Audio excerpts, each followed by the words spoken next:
Hello, नमस्कार मंडळी. तर आज आपण चुलीवरचे पोळी बनवणार आहोत आणि ते पण एकदम झटपट आणि मस्त एकदम. तर बघूया सर्वप्रथम आपण कढई ठेवूयात आणि जो बटाटा असतो ते सोलून घेऊयात. बटाटा आपला सोलून झाला, की आपण छोटे-छोटे से असे तुकडे करून घेणार आहोत, जसं दाखवल्याप्रमाणे. आपण आता इकडे शेंगदाणे भाजून घेऊयात. शेंगदाणे भाजून झाले, की आपण थोडंसं कढईमध्ये तेल टाकणार आहोत. तर आता बघा हे सुट्टे-सुट्टे करायचे आहेत बटाटे जे आहेत ते. आता चांगली जेव्हा आपली चूल पेटते, तेव्हा आपण कढई चांगली ठेवायची. मगाशी बघा चूल पेटली नव्हती व्यवस्थित आणि मला जरा अवघडल्यागत वाटत होतं. तर आता मी कढईमध्ये पहिलं तेल टाकून घेतलंय. तेल टाकल्याच्या नंतर जी ही बटाटी मी कापलेली आहेत, त्यांना आता मी फ्राय करून घेतलेली आहे. फ्राय करते. थोडं-थोडंसं करून हे करायचंय. तर हा बॅकग्राऊंड कसा वाटतोय मला नक्की सांगा कमेंट करून. मी कालच बनवलं हे. मला बऱ्याच दिवस बनवायचं होतं. तर आता बघा जे कांदा आहे ना, मी 2 प्रकारे कापलाय. एक तर बारीक आणि एक जाड. तर आपले बटाटे आता झालेले आहेत फ्राय करून सर्व आणि कोथिंबीर सुद्धा कापून घेतलेली आहे. तर बटाट्याने ना असं लालसर जास्त करायचं नाही.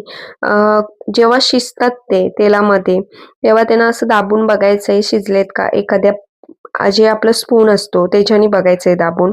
गरम असतात हाताला चटका लागेल वगैरे. तर अशा प्रकारे तुम्हाला अंदाज येतो आपण जेव्हा तळतो त्याप्रमाणे तळायचे आहेत. आता इथे कांदा घेतलाय मी. कांद्याला एक बारीक कापलंय आणि एकाला आडवा कापलाय. म्हणजे एकदम उभा असं.